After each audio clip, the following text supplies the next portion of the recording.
추석 잘 보내셨습니까? 네. 멀리들 다녀오신 분들도 있는 것 같아요. 부산 이상 다녀왔다 한번. 네.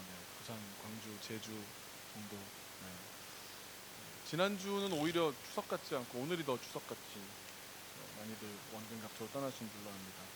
오늘 말씀 같이 보시겠는데요. 베드로전서 1장 22절에서 25절 말씀입니다. 베드로전서 1장 22절에서 25절 말씀, 제가 한 절 여러분이 한 절 나눠 읽고 마지막 절 한 목소리로 읽겠습니다.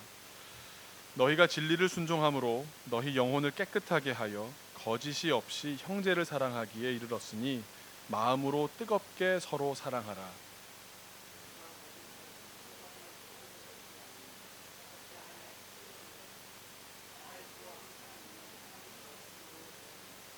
그러므로 모든 육체는 풀과 같고 그 모든 영광은 풀의 꽃과 같으니 풀은 마르고 꽃은 떨어지되 오직 주의 말씀은 세세토록 있도다 하였으니 너희에게 전한 복음이 곧 이 말씀이니라.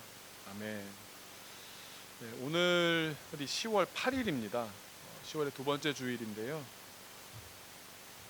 오늘부터 11월 말까지 한 7, 8회에 걸쳐서 종교 개혁에 관한 이야기를 나누고자 합니다. 올해가 2017년인데요. 지금으로 정확히부터 500년 전 1517년 10월의 마지막 날인 10월 31일에 마틴 루터라는 신부가, 당시 신부였죠, 95개조 반박문을 비텐베르크의 성이자 교회인 건물의 벽에 이렇게 붙입니다. 그래서 이를 기념하기 위해서 올해 500주년 행사가 많이 벌어지고 있고요. 또 우리도 예배를 통해서 우리 교회, 우리가 믿는 이 교회의 역사에 대해서 한번 배워보면서 또 우리 자신에게 그 정신을 한번 다시금 적용해보는 시간을 가지려고 합니다. 한번 이런 질문 드리면서 시작해 보려고 합니다. 교회를 1000년 다니면 어떤 일이 벌어질까요? 세상 사람들이 교회를 1000년 다니면 어떤 일이 벌어질까요? 원래 기독교가 처음에 시작됐을 때 잘 아시겠지만 우리 예수님을 믿는 종교인 기독교는 소외된 자들의 종교였습니다. 왜냐하면 특별히 우리가 믿는 예수님은 신분이 어떠셨습니까? 이 세상에서의 마지막 신분은 사형수셨습니다.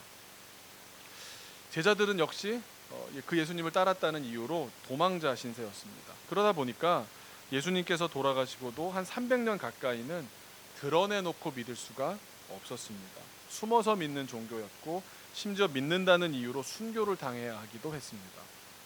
그런데 시간이 저희가 앞쪽의 내용을 얘기할 게 아니라서 한 300년 가까이는 그렇게 어려운 시간을 보낸 다음에 여차여차해서 313년에 로마 황제인 콘스탄티누스가 밀라노 칙령이라는 아주 놀라운 칙령을 발표를 합니다.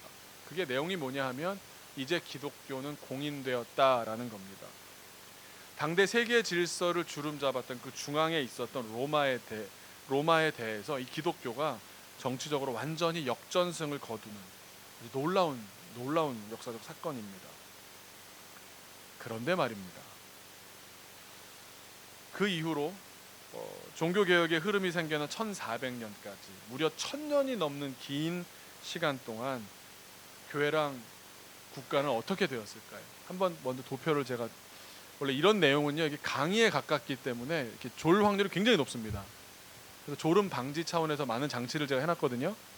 보시면 우리 1세기라는 게 이제 예수님 살아 계셨던 때입니다. 그리고 이어서 예수님 돌아가신 다음에 제자들이 핍박받고 막 전도하러 다니고 그랬던 초대교회 시대가 있었고요. 그게 이어져서 퍼져서 로마에도 있고, 우리가 무슨 서 하는 데살로니가서, 고린도서, 다 그런 교회 공동체들이었고 거기에 써졌던 편지가 성경이 된 거지 않습니까? 그래서 4세기까지 초대교회가 이렇게 하얀 바탕에 정말 백지장의 역사를 새로 쓰는 것 같은 그런 시간이었는데, 4세기 313년에 공인이 된 다음부터 종교개혁이 1500년대에 들어서 시작되잖아요. 그 흐름은 1400년대부터 시작이지만 15, 16세기에 종교개혁이 돼서 그때까지의 1000년 넘는 시간이 교회와 정치 권력이 결탁합니다. 예. 그래서 중세 뒤로 가면 뒤로 갈수록 굉장히 교묘하고 놀라운 사업 모델들이 등장합니다. 교회를 가지고 또 어떤 정치 권력이 자기의 기득권을 유지하기 위한 굉장히 좋은 사업 아이템들이 발달하게 됩니다. 1000년 동안 묵은 방법들이 등장을 하는 거죠. 그래서 보시면 중세의 마지막 시기는 교회의 타락이 아주 극에 달했던 시기입니다. 그래서 그 타락에 대항해서 나온 것이 종교 개혁이기 때문에 오늘 제가 이 종교 개혁을 시작하면서 오늘 첫 강의에서는 어느 정도 어떤 문제가 있었기 때문에 종교 개혁이 나왔는지를 알아야 되지 않습니까? 그리고 그런 문제가 될 수 있는 소지가 우리의 신앙 태도에도 고스란히 여전히 있습니다. 그래서 오늘은 한마디로 이 중세교회가 얼마나 타락했는지를, 타락했다고 여러분 머리에 떠오르는 게 여러 가지가 있을 거예요. 들어봤던 얘기들도 교회가 타락했을 때 벌어진 일들에 대해서 굉장히 많은 뭐 사생아 문제라든지 무슨 뭐 부를 뭐 어떻게 뭐 물려받았다든지 무슨 뭐 여러 가지 안 좋은 이야기들에 다 모은 다음에 그거를 순서를 짜봤습니다. 구조도를 한번 짜봤거든요. 재밌을 것 같지 않습니까? 네, 타락 특집, 중세 타락 특집으로 이제 갑니다. 네, 요거 한 장으로 타락은 끝납니다. 네, 자 다음 페이지입니다. 이제 짜잔. 자 이제 루터 2017년 500주년 종교개혁 기념으로, 네, 저 그림은 우리 최상원 선생님께서 루터를 가지고 어린이용으로 그려주신 그림. 네, 느끼시겠지만 여러분 루터랑 저랑 비슷합니다. 루터는 날씬한 적이 없습니다. 깔뱅은 날씬했습니다. 저랑 굉장히 다른 계열의 분이신데 저는 약간 루터 계열이라고 보시면 되고요.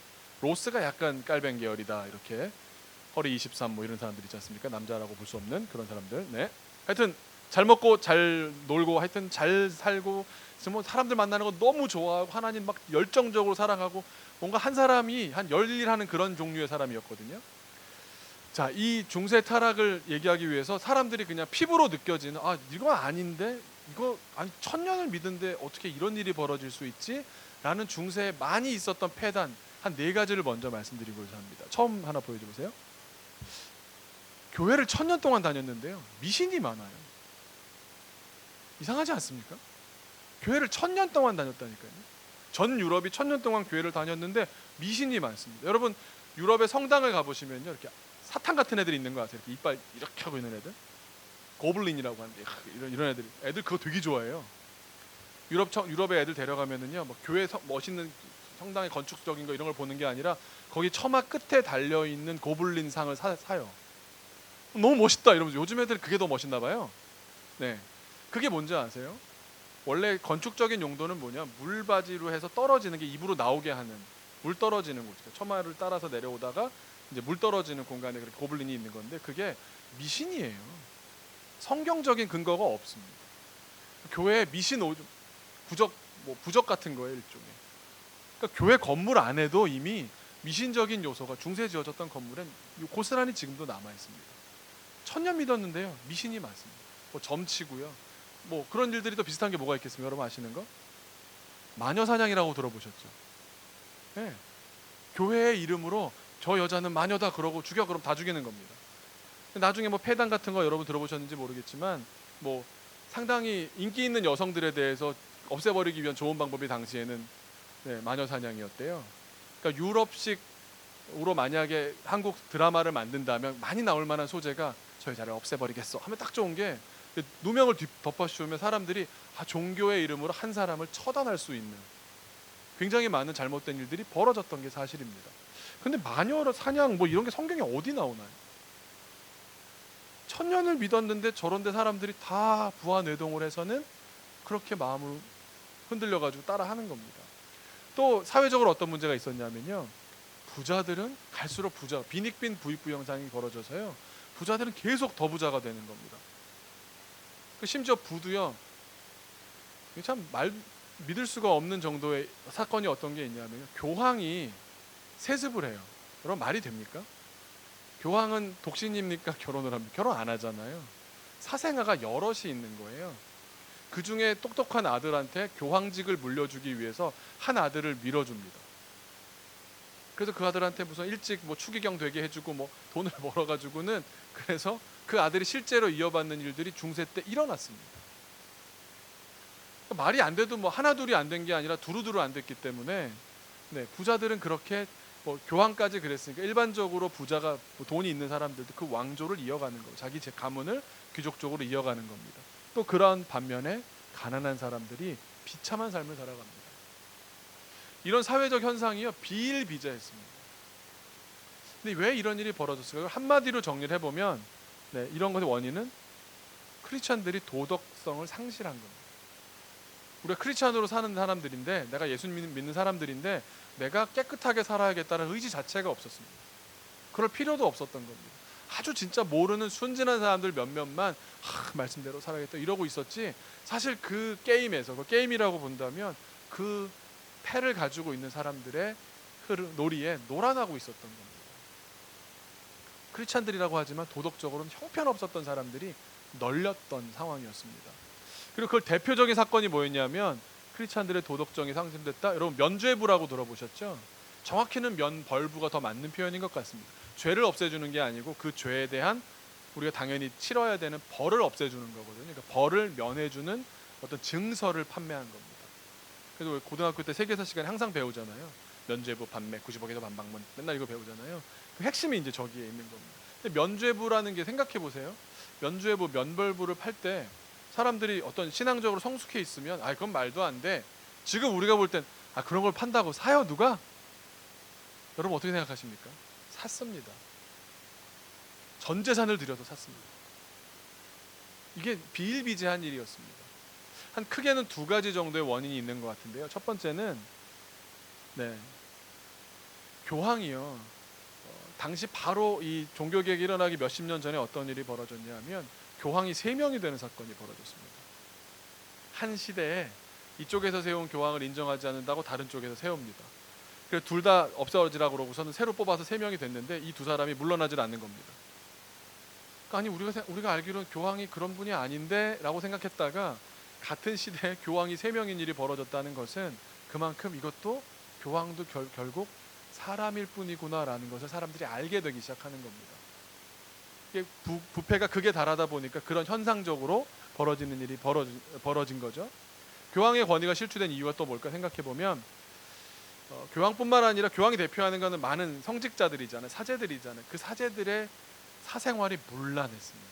아까 말씀드린 사생아도 있었고요. 겉으로는 나는 결혼도 안 하고 깨끗하고 아주 죄하고는 아예 담을 쌓고 지내는 사람인 것처럼 행동을 했지만, 실제적인 그들의 삶은 몰래 키우고 있는 자녀가 있고요. 몰래 있는 정부가 있고요. 또 그렇게 자기 몰래 갖고 있는 그런 소유물들이 자기한테 많았던 겁니다. 그러니까 하늘에 소망을 두고 산다는 사람들이 실상은 땅에서 살아가는데 너무 대비를 많이 해놓고 사는 겁니다. 성직자들의 그런 사생활이 문란했던 것이 또 어디서 기인할까? 가짜 성직자들이 많았습니다. 가짜 성직자는 뭐가 가짜 성직자일까요? 한번 또 보시면은요, 성직을 돈 주고 살 수 있었습니다. 돈 주고 산 신대원 졸업증을, 목사 안수증을 돈 주고 살 수 있다면 한 300 정도면 돼요. 사서 나 이제 목사, 이런 사람이 목사겠습니까? 신학적인 과정이나 또 어떤 영적인 그런 사람들 주변에 어떤 보는 눈이나 그런 오랜 시간 동안 그 사람을 목회하는 걸 봐오면서 목사를 안수를 줘야 될 것인데, 지금만 해도 그렇지 않습니까? 근데 그 더 서슬이 시퍼렀던 시대에 그냥 돈 주면 성직을 살 수 있었습니다. 이게 비단 신부, 어떤 그러죠? 이렇게 좀 어린 신부, 신부라는 하나의 어떤 신분을 사는 정도가 아니고요. 대주교도 사고요. 추기경도 샀습니다. 교황도 어떻게 보면 다 돈으로 산 거나 다름없습니다. 그렇게 된 성직자들이 정말 거룩한 삶을 살았겠습니까? 안 살았죠. 또 성직이 매매되다 보니까 어떤 일이 또 벌어지냐 하면, 돈을 주고 어떤 거룩한 것을 거래하는 일들이 벌어집니다. 그래서 어떤 것까지 또 이어지냐, 공로 사상이 발달합니다. 내가 이만큼 공을 세웠으면 어떤 교회 안에서 인정받아야 된다. 이게 또 확대되면 어떻게 되겠습니까? 구원도 내가 어떤 행위를 잘해, 내가 착한 일 많이 하고 좋은 선행을 많이 하면 난 구원받을 수 있어. 이게 성경에 없는 내용들이거든요, 다. 근데 그게 사람들한테 믿어지는 겁니다. 행위 구원 사상을 갖다 보니까 보속설이라고 그러죠. 어떤 내가 다른 한 일들을 통해서 내가 구원받을 수 있다는 사실이 이제 보편화되기 시작합니다. 그런 이유에서 면죄부 판매, 면벌부 판매가 이렇게 이루어졌던 것이고, 아주 자연스럽게 1000년 동안 저렇게 잘못된 기독교를 믿다 보니까 1000년이 끝으로 갈 즈음에는 그게 믿어지는 겁니다. 맞다, 그럴 수 있지, 맞나봐. 사람들이 그거를 받아들이게 된 겁니다. 한편으로 또 더 보겠는데요, 거짓 성직자가 성직 매매를 하기 때문에 만들어졌다고도 했는데, 교황청 역시 권력의 기구가 돼버리게 됐습니다. 교황청이 어떤 영적인 것을 정말 제일 많이 감독하고 돌보고 걱정해야 될 자리 아닙니까? 그런데 그런 데는 관심이 없고 권력을 잡는 기구가 됩니다. 교황이 됐다라는 건 전 유럽을 흔들 수 있을 만한 권력을 가졌다는 것을 말하고요. 그 교황 밑에 있는 사람들도 당연히 그에 준하는, 그에 또 덜 준하는 그런 기득권을 가지게 된 겁니다. 교황청 권력 기구와 또 보시면 그 원인에는 정치 권력과 종교, 기독교가 유착된 겁니다. 그리고 성직자들이 그렇게 또 부를 축적할 수 있었기 때문에, 돈을 벌 수 있었기 때문에 정치 권력과 유착할 수 있었습니다. 또 더 들어가 보면은 성직자들이 어떻게 부를 축적하는 좋은 방법이 뭐였냐면요, 내가 교황이다 그러면 추기경을 파는 겁니다. 추기경권을 나한테 얼마만 주면 내가 추기경 하나 줄게. 추기경들은 또 그 돈을 또 충당해야 되니까 대주교 내가 얼마에 줄게. 이게 아주 횡행했던 상황이었던 겁니다. 또 다른 면으로 한번 보면요, 공로사상은 또 왜 나타났냐 보면 신학이 없었습니다. 신학이 왜 없었을까요? 성직을 돈 주고 산 사람이 신학 공부를 제대로 했겠습니까? 심지어 성경이나 읽을 줄 알았겠습니까? 그게 라틴어로 돼 있었거든요. 신학이 실종한 이유는 성경 교육이 없었습니다. 그러니까 정말 하나님의 일을 한다 그러면 제일 먼저 해야 되는 게 성경을 볼 수 있어야 하지 않습니까? 성경을 자기 눈으로 볼 만한 언어적인 능력도 안 되고 그냥 돈 주고 샀으니까 들은 구절만 갖고 풍어를 읊듯이 얘기하면서 이게 그렇대. 그런 가짜 신앙, 가짜 신학, 가짜 교회들이 넘쳐난 겁니다. 그리고 또 그 성경 교육이 왜 부재했나를 보면 그때 당시에 사제들이, 목사, 교역자들이 예전이라는 건 그 전을 얘기하는 게 아니고 어떤 성례라는 거 있죠. 여기서 예배를 진행할 때 어떻게 하느냐, 그러는 예전과 전통, 우리 옛날에 그랬는데 카더라 통신만 발달해서는 교회를 나도 내가 배웠던 사람한테 배워서 하는 겁니다. 성경으로부터 하는 게 아니라. 그래서 이 예전과 전통에만 집착하게 됐고 성직에 계급하게 된 원인이 결정적으로 중세 전체에 가장 큰 문제라고 볼 수 있는 아주 근원적인 문제가 뭘까? 바로 사제주의였습니다. 사제주의는, 사제라는 말이 있죠. 목사는 사제가 아닙니다. 신부는 사제라고 합니다. 사제주의가 있었습니다. 이 사제주의는 그 근원을 따져본다면 거룩한 것과 세상이 둘로 나뉘어져 있다라고 하는 성속 이원론에서 근거합니다. 여러분, 사제주의를 한번 머리에 넣으시고요. 사제주의 때문에 이렇게 됐다라고 볼 수 있는 거고요. 뭐 어떤 게 먼저랄 것은 없지만 그 많은 문제들 한번 이렇게 도식을 한번 만들어 보니까 대략 이렇게 이해할 수가 있었는데, 이 사제주의의 사제라는 말은 정확히 표현하면 이겁니다. 제사를 집전하는 사람입니다. 제사를 집전하는 사람. 성경에 보면 구약 신약 다 보시면 누구와 사제에 가까울까요? 혹시 떠오르는 사람 있습니까? 구약에 나오는 제사장 있죠. 제사장이 사제입니다. 그럼 우리에게는 지금 사제가 있을까요? 목사가 사제입니까? 목사는 사제가 아닙니다. 좀 더 면밀하게 이야기해 본다면 예수님을 통해서 신약 시대를 지나서 살아가고 있는 우리는 여전히 구약의 제사를 하고 있다? 하고 있지 않습니다. 우리가 지금 양 잡고 불태워 올리고 그러지 않습니까? 왜 그렇습니까? 한 번의 제사가 있었습니다. 단 한 번의 대제사장이신 분이 한 번에 올리신 제사가 있었는데, 그게 바로 예수님께서 자기를 희생제물로 한 번의 제물로 올리신 겁니다. 그래서 우리가 그렇게 십자가에 못 박혀 죽으신 희생의 제물로 돌아가신 예수님 때문에 우리는 더 이상 제사를 드릴 필요가 없어졌습니다. 제사가 필요 없는데 사제가 왜 필요하겠습니까? 대충 그냥 어떤 종교 집단에서 어떤 그런 역할을 하는 사람들 사제라고 부르자, 그렇게 해서는 안 되는, 우리 면밀하게 따져 들어야 되는 건데, 사제는 엄밀하게 말하면 예수님이 오신 이후에 사제의 자리는 없어졌습니다. 그런데 중세교회를 여러분이 보시면 이 모든 문제의 근원에 1000년이 넘는 세월을 지나면서 사제주의가 부활되었습니다. 아주 교묘하게 부활되었습니다.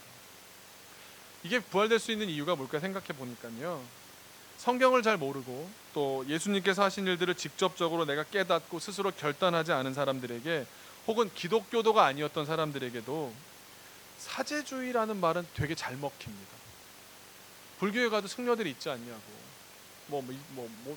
어떤 다른 종교에도 어떤 신과 인간 사이에 어떤 사람이 있지 않냐고, 그분을 높이는 거는 하나님을 높이는 게 아니냐, 내가 믿는 신을 높이는 게 아니냐, 이런 류의 도식은 어디에나 있습니다. 그러니까 인간에게 보편적인 그런 상식이기 때문에 그렇게 얘기하면 한마디로 먹히는 겁니다. 그리고 성경 자체를 좀 모르게만 하면, 진짜 성경을 들여다보지 않게만 하면 이 사제주의는 잘 먹힙니다. 잘 먹히면 어떤 일이 벌어질까요? 사람들이 사제한테 기대는 겁니다. 사제한테 잘하면 내가 믿는 신에게 잘하는 거란 생각이 들어서 잘하는 겁니다. 그리고 이 사제주의는 권력자들에게도 굉장히 매력적이었습니다. 사제주의를 통해 자기를 굉장한 사람이냐, 내가 하나님을 잘 아는 사람인 것처럼 허울을 뒤집어 쓸 수도 있었고, 또 이를 유지하기 위해서는 지금 들으면 말도 안 되거나 혹은 분명히 무리가 되는 게 분명한데도 여러 썰들을 풀기 시작합니다.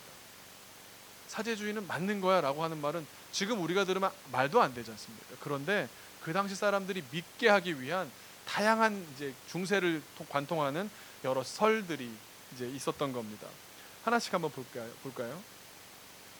다음 페이지, 다음, 네, 뒤로 넘어가서요.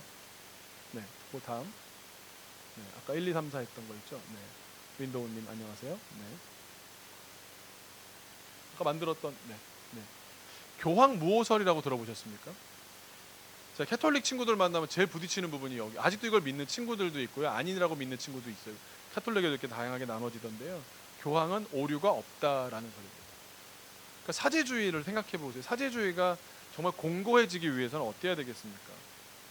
교황이 실수를 한다 그러면 이게 다 무너지는 겁니다. 교황도 별 수 없는 사람인가 봐 이러면 무너지는 거예요. 그러니까 교황의 여러 치부들이 드러나면 다 무너지는 겁니다. 그런데 교황이 오류가 없었습니까? 많았습니다. 우리 여러분 이거 기억나시죠? 교황도 다 때가 있습니다. 근데 이 성경 어디에도 뭐 죄 없는 자도 있으니 그를 뭐 교황하라 뭐 그런 말 없거든요. 그런데 사람들은 성경을 안 읽으니까, 그런 사제들이 자기 조직의 우두머리를 위해서 하는 말들을 많이 듣다 보니까 그런가? 넘어가게 되는 겁니다. 또 어떤 게 있냐면요, 성찬을 제사처럼 받아들이게 합니다. 여러분, 성찬은요, 성경에 뭐라고 나옵니까? 이것을 통하여 나를 기념하라고 하신 겁니다. 뭐 종교개혁자들마다 조금 좀 다릅니다만, 캐톨릭은 어떤 말이냐, 화채설이라는 말을 씁니다. 진짜 우리가 이 포도주와 이 빵을 가지고 나눌 때 진짜 예수님의 피를 먹는 거라고, 똑같이 오시는 거라고. 그래서 만약에 중세 때 이렇게 빵을 이렇게 찍어 먹을 때 물 한 방울 흘려져, 포도주가 한 방울 떨어지면 사람들은요, 그 사람 죽여도 되는 사람으로 봤습니다. 왜 그렇습니까? 예수님의 보혈의 피를 땅바닥에 흘리다니, 진짜 예수님 피랑 똑같은 거라고 믿게 했습니다. 그럼 사람들이 얼마나 조바심을 내고 벌벌 떨겠습니까? 한번 받을 때 목숨 걸고 이렇게 하지 않겠습니까? 근데 그러면 또 한 가지, 또 누가 힘을 갖게 되냐면요, 그 성찬이라는 것이 만약에 제사라고 한다면 그 제사를 집전하는 사람들한테 굉장한 권위가 주어집니다. 아, 저분은 예수님의 살과 피를 관장하시는군요. 그 사람들이 와, 저분은 참 굉장한 사제네 라고 생각을 하는 겁니다. 하지만 그건 성경 어디에도 없습니다. 예수님께서 그렇게 말씀하신 적이 없습니다. 이것을 기념하라고 그래서, 아, 예수님 나에게 돌아가셨지, 그 물과 피를 흘리셨지, 아, 예수님을 내가 다시 한번, 내가 그 살을 씹어 먹는다는 느낌으로 먹는 게 아니라 내가 그 주님의 삶을 나도 본받아야겠다 라고 하는 데에 의의가 있는 겁니다. 또 어떤 중세 때 일이 있었냐면, 구원을 장사했는데 두 가지 면이 있는데, 첫 번째는 공로사상과 행위구원사상, 아까 말했던 그 내용들이 같이 들어가죠. 성경에 뭐라고 나옵니까? 믿음으로 구원을 받는다고 나옵니다. 믿음으로 구원을 받는 겁니다. 근데 믿음으로 구원을 받는 건 어떻게 보면 거저지 않습니까? 그러니까 장사하기가 참 안 좋은 겁니다. 공짜를 주는데 돈 받을 수가 없잖아요. 그러니까 이게 장사가 안 되기 때문에 비즈니스 모델이 안 나오는 겁니다. 그럼 이제 중세의 사제들은 어떻게 했겠습니까? 공로사상이 선행을 해서 구원을 받는다, 좋은 일을 해야, 행위를 잘해야, 또 행위를 나한테 인정받아야, 또 잘못했으면 나한테 얘기해가지고 나한테 뭐 허락을 받아서 그 죄를 없애줘야, 벌을 없애줘야, 이런 걸 가지고 이 사람을 갖고 이제 들었다 놨다를 하는 겁니다. 공로사상인이 선행을 통해서 구원을 받는다고 하면서 그마저도 벌을 면해주는 면벌부를 돈으로 사면 아예 벌을 줄여준다고. 없애준다고 그런 생각을 퍼뜨렸던 겁니다. 면벌부가 지금도 지금 남아서 이제 유통되고 있고 옛날에 그 박물관에 있는 것들 이렇게 보게 되면요, 지금 보면 특혜 이래라고 하는 내용들을요, 그 당시 사람들이 순순히 자기 재산을 팔아가면서, 왜 그러냐면요, 당신의 아버지가 이런 죄를 짓지 않았냐고. 근데 지금 연옥이 성경에 안 나오거든요. 연옥에 있다는 겁니다. 연옥이 뭐냐, 약간 임시 지옥 정도 보시면 됩니다. 네, 연옥에 있는데 연옥에 있는 시간이 한 300년 갈 거라고. 죄를 만약 300년 지난 다음에 뭐 천국이든 지옥이든 갈 테니까 300년 임시 고통받는 곳에 있는 것을 줄여주려면 뭐 어느 정도 헌금을 해야 된다고. 그러면 한 150년 까주겠다고.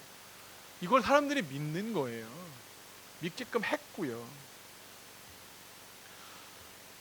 구원을 가지고 장사를 하면서 그 판매권을 독점적으로 갖고 있는 이 사제들의 권위가 강화될 수밖에 없었습니다. 또 그 권위가 더 있어 보이려고 하니까 보여지는데 초점을 맞추게 됩니다. 그러니까 보여지기 위해서 어떻게 합니까? 네, 면벌부 얘기했고요. 네, 교황 아래, 추기경 아래, 대주교 아래 주교가, 사제들의 신분 구조가 탄생합니다. 그래서 더 힘 있는 목사가 있고 뭐 이런 식으로 어떤 구조적으로 이제 보기 시작하는 겁니다. 그러니까 한번 다시 또 생각해 보면 이런 구조에서 구조적으로 이렇게 돼 있는, 사제주의가 구조적으로 이렇게 돼 있는데 교황이 잘못됐다? 제일 핵심이 잘못됐다? 모든 것이 오류가 나는 겁니다. 교황이 오류가 있다라고 말하는 순간 이 시스템 전체에 대한 도전이 되는 겁니다. 이렇게 말도 안 되고 성경에도 없는 이야기들을 진짜 같아 보이게 하려다 보니까 수많은 가짜 신학들이 만들어집니다. 그게 왜 먹히는가? 결정적으로 뭡니까? 일반인들이 성경을 읽지 못했기 때문에. 읽지 못하게 하려고 애를 많이 썼습니다. 라틴어로 된 성경만을 공급했습니다. 라틴어 읽을 수 있는 우리식으로 보면 옛날 한자어 같은 겁니다. 그래서 마틴 루터도 보면요, 그 사람의 삶을 저도 다 추적을 해봤더니 마틴 루터가 뛰어난 사람이 될 수 있었던 이유가 뭔지 아십니까? 라틴어 성적이 굉장히 좋았습니다. 우리 옛날 사대부 가문들이 잘 날려면 어떻게 했습니까? 집안의 자녀들을 잘 키우려면 뭘 잘해야 됩니까? 한자 잘해야 됐습니다. 사서삼경을 몇 살까지는 떼야 얘가 이제 무슨 뭐 관아에 나갈 수가 있는 겁니다. 근데 요즘은 또 어떻죠? 요즘 영어죠. 영어를 잘해야 뭐 된다고 하는 것처럼 그 당시에 라틴어를 할 수 있느냐 없느냐가 전 유럽적인 수준의 그런 교육으로 갈 수 있느냐 없느냐를 결정했던 겁니다. 그 라틴어를 일반인들이 모르다 보니까 성경을 읽을 수가 없는 겁니다. 성경이 어디냐, 여기 있다, 읽어보라고. 못 읽는데요. 그러니까 사제들이 하는 말에만 그냥 믿게 되는, 그들이 말하는 전통이 이렇고 그들이 말하는 예전이 이렇고 그런가 보다. 아유, 신부님이 우리를 설마 속이겠어? 그래서 가짜 사기들이 계속 이렇게 쌓여간 거였습니다. 일반인들의 말, 뭐 독일어든 영어든 성경이 보급되지 않았습니다. 그러다 보니까 교회에 오면 그저 이해하지도 못하는 라틴어로 그럴싸해 보이는 예배를 멋지게 신비롭게 막 이러면서 진행을 하는 겁니다. 한마디로 성경을 읽지 않은 결과 우리 일반인들은 진짜 하나님의 마음, 하나님의 뜻을 알 방법이 없었던 겁니다. 그러다 보니까 이 종교 개혁자들이, 특히 루터가 여기에 반발이 되는 겁니다. 한마디로 말하면 사제주의에 반발한 겁니다만 각각의 주장과 설들에 대해서 그것이 잘못됐다고 조목조목 까기 시작합니다. 사제주의를 한 방에 날린 말이 뭐겠습니까? 여러분 많이 들어보신 말 혹시 없으세요? 누구나 다 사제다라는 말. 네, 만인사제설이 나오는 겁니다. 만인사제설. 만인사제설이 뭡니까? 다 우리는 하나님 앞에 선 단독자로서 내 믿음으로 구원을 받는다라는 겁니다. 이기둥 목사가 여러분을 구원해주지 못합니다. 이미 다 알고 계셨잖아요, 그죠? 네. 목사를 뭐한테 잘한다고 여러분의 인생에 뭐 제가 운전은 더 해드릴 수 있으니까 조금 도움은 되겠지만 궁극적인 도움이 되지 못할 확률이 훨씬 더 높습니다. 그렇지 않습니까? 또 한번 생각해 보시면 이 1, 2, 3, 4, 5, 6번에 대한 반대쪽에서 종교개혁자들이 주장했던 어떤 공통적인 특징 가운데 이런 게 있는 겁니다. 오직 믿음으로 구원을 받는다. 솔라 피데입니다. 그래서 오직 믿음으로 구원을 받는다고. 누가 내 행위를 가지고 뭐 이런 감론을박할 수 있는 게 아니라고. 내가 믿음으로 주님께 구원을 받는다. 중간에 사제가 낄 자리가 없는 거죠. 또 하나가 오직 성경을 통해서 말씀에 근거해서만 나한테 구속력이 있다는 겁니다. 하나님께서 말씀에서 나한테 이렇게 말씀하셨으면 그 말씀대로 나는 뭐 순종을 하든지 하면서 하나님께 나아갈 수 있는 겁니다. 또 마지막으로 오직 은혜였습니다. 그래서 뭐 솔라라고 시작해서 그래서 3대 강령이라고도 하는데요. 솔라 피데, 솔라 스크립투라, 솔라 글로리아. 보시면 성경에서 보면 이제 다음 주부터 제가 설교할 내용들에 뭐 위클리프가 됐건, 그 다음에 뭐 마틴 루터가 됐건, 얀 후스가 됐건 각 나라 말로 복음을 증거하는 일에 앞장서게 됩니다. 오직 성경이기 때문에 그렇습니다. 그런데 그 성경을 기반으로 해서 읽어서 깨달은 내용들이 뭐냐면, 여러분, 믿음과 은혜 말고는 방법이 없습니다. 어떤 다른 누군가가 여러분의 믿음을 가지고 뭐 인내 없네 하면서 구원을 주네 마네, 돈을 내네 마네 할 수가 없습니다 라는 것이 이 설교의 내용이었습니다. 종교개혁자의 똑같은 내용이었습니다. 저 개인적으로 여러분 좀 주일 오후 시간에 연휴 마지막에 이렇게 딱딱한 얘기를 들으니까 얼마나 힘드십니까? 힘드실 거라고 저부터도 예상이 되더라고요. 그러면서 또 내용상을 한 번 안 짚고 넘어갈 수도 없어가지고, 중세가 이렇게 타락했었고 거기에 대해서 이렇게 반발이 일어났던 것이다 라고 말씀을 드리면서, 제 개인적으로는 강의가 되고 설교가 안 될까 봐 걱정이 많이 되는 겁니다. 개인적으로 종교개혁 순례를 뭐 10번도 넘게 인도를 했던 사람으로서 설교를 앞두고 이 내용이 우리한테 어떤 의미로 하나님은 읽혀지길 원하실까 고민했습니다. 그런데 저한테 이런 질문을, 계속 설교 중에도 몇 번 말씀을 드렸지만 이런 질문을 해봤습니다. 과연 당대 사람들은 과연 이 면죄부, 면벌부를 좋아했을까요? 싫어했을까요?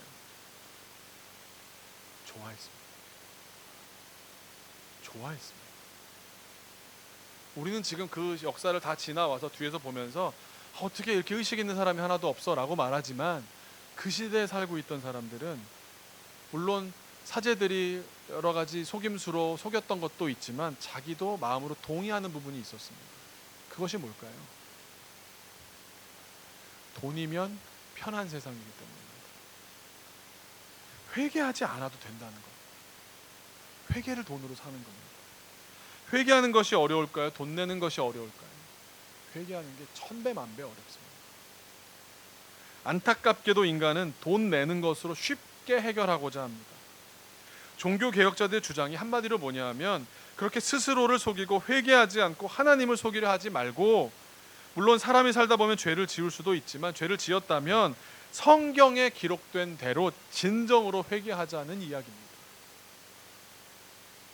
이게 종교개혁자들의 주장 전부입니다. 성경을 읽고 성경이 원하는 대로, 하나님이 원하시는 대로 우리가 회개하자고. 그리고 교회와 사제들은 더 이상 사기치지 말라는 것이 주장이었습니다. 전 유럽을 휩쓸면서 선풍적인 인기를 끌던 면벌부 비즈니스 시스템을 도저히 참고 봐줄 수가 없었던 종교 개혁가가 바로 위클리프, 얀 후스, 마틴 루터 깔뱅 등등의 개혁자들이었습니다. 특히 그 가운데 이제 올해 500주년을 기념하는 기준이 됐던 그 마틴 루터는 그냥 평범하고 순진한 사제였습니다. 그 시스템에 열심히 했던 사람이었습니다. 그런데 자기가 관장하는 지역에서 눈앞에서 면벌부가 파는 것을 보게 됩니다. 그러면서 이건 아닌데 하는 가운데 로마서를 공부하면서 은혜의 하나님을 발견하게 됩니다. 자기 눈으로 성경을 읽어야 눈이 뜨여지는 겁니다. 누구의 말씀이 내 귀를 열어주는 게 아니라 하나님의 말씀을 내가 직접 보고 내가 직접 은혜를 받을 때 은혜를 받는 겁니다. 구원은 인간의 노력으로 자기 죄를 해결해서 되는 것이 아니라 오직 하나님의 은혜로 받는 선물이라는 아주 단순한 진리를 깨닫게 된 것입니다. 이런 사실을 이미 깨닫고 있었던 루터의 눈에 시대의 그런 모든 타락상이 집대성된, 그 집약된 면벌부 판매가 눈앞에서 벌어지니까 감당할 수가 없었던 거예요. 이건 잘못인데 라고 하니까 그렇게 순진할 수가 없는 겁니다. 허무맹랑 얼토당치 않은 사기극이다라는 걸 확신하고서 95개조로 이거 잘못 해서 성벽에다 이렇게 붙인 겁니다. 우리식으로 말하면 대자보 붙여서 이렇게 붙인 겁니다. 그리고 그때부터 역사가 시작되어서 잘못된 것에 대한 새로운 평가가 이루어진 겁니다.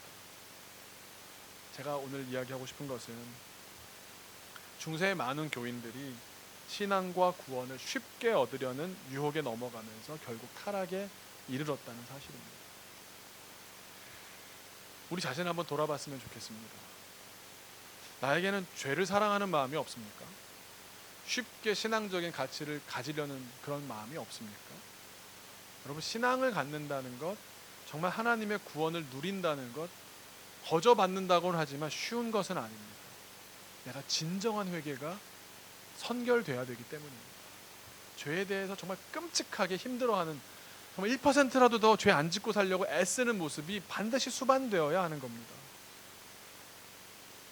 제가 인터넷으로 영상을 보다가 어떤 선교사님의 간증을 듣고 참 감동을 받았습니다. 그 내용이 이렇습니다. 아마 예수전도단 선교사님이신 것 같은데요. 한 20년 동안 사역을 하면서 정말 하나님과 정말 더 멋있는 신앙생활을 하기 위해서 애쓰시던 분이었답니다. 어느 지역에서, 아주 더운 지역에서 이렇게 세미나를 마치시고 자기 방으로 이제 다 하루 종일 행사가 끝나고 이제 방으로 들어가시는데, 문을 탁 열고 들어가는데, 이때를 기다렸다 싶게 한 요만한 굉장히 큼직한 바퀴벌레가 쏙 들어가더래요. 1인실에 혼자 이제 침대에 누워야 돼요. 들어가서는 자기 침대로 딱 들어가더래요. 너무 피곤해서 그냥 자자 그러고 누우려고 했는데, 여러분 어떻게 잘 수 있겠습니까? 그 녀석이 살고 있지 않습니까? 그리고 불을 끄면 걔들은 움직이시기 시작하시잖아요. 불을 못 끄죠. 계속 있다는 생각을 하니까 막 노이로제가 걸립니다. 그래서 바퀴벌레 약을 찾아보니까 없더래. 죄 뒤져보니까 모기약이 있더래. 이렇게 뿌리는 모기약이. 그래서 어떡하게 마음을 그때 딱 먹었답니다. 내가 저놈을 죽이기 전까지는 내가 잠들지 아니하리라. 결판을 내리라. 그러고선 이 모기약을 온 방에 뿌렸대요. 정말 숨을 못 쉴 정도로 이제 막 모기약으로도 나쁜 어떤 효과가 있을 테니까 죽겠지라고 하면서 막 뿌린 겁니다. 계속 이제 침대만 보고 있는 거예요. 어떻게 이놈이 어떻게 버티고 있나 보자. 어떻게 했겠습니까? 나오더래요.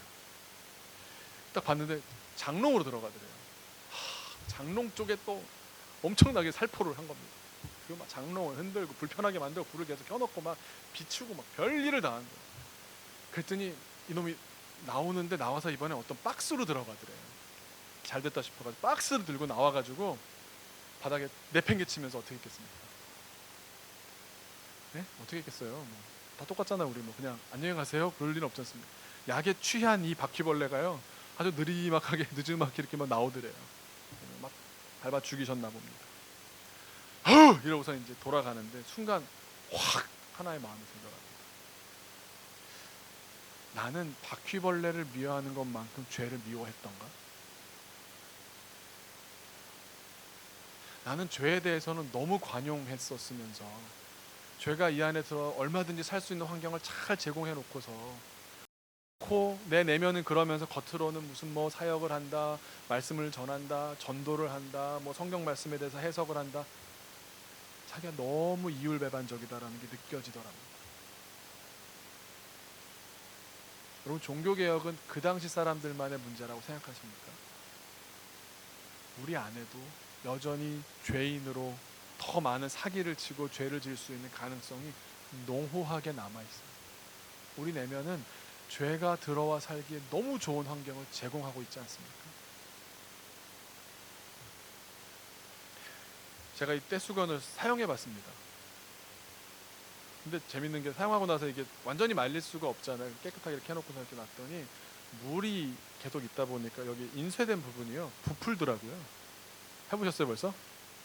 그걸 모르고서 이제 어제 오랜만에 와가지고 이제 또 닦는데요, 이게 갑자기 몸에 까만 점들이 막 붙는 거예요. 이게 뭐야? 다 때가 있습니다라고 말한 것도 때더라고요. 이게 다 떨어지고 나서 간신히 이렇게 인쇄했던 자국만 이렇게 남아서 이렇게 봐야 보이게 남더라고요. 인간은 다 때입니다. 죄의 덩어리입니다. 인간이 만든 모든 것에 죄의 흔적을 지울 수가 없다는 사실을 인정해야만 합니다. 우리가 씻을 때마다 우리가 죄 아래 있음을 인정하시고 깊이 나를 돌아보시는 것이 종교개혁의 참된 정신입니다. 나를 향해서 수많은 유혹들이 다가올 겁니다. 쉽게 얻을 수 있는 것들에 대한 유혹이 계속해서 입질을 해올 겁니다. 그럴 때 여러분, 좀 쉽게 한 번에 그냥 하면서 물어버리신다면 우린 또 한 번 그 죄의 사슬에 빠지게 될 것입니다. 우리는 여전히 죄 앞에 연약한 존재들입니다. 그 사실을 인정해야 돼요.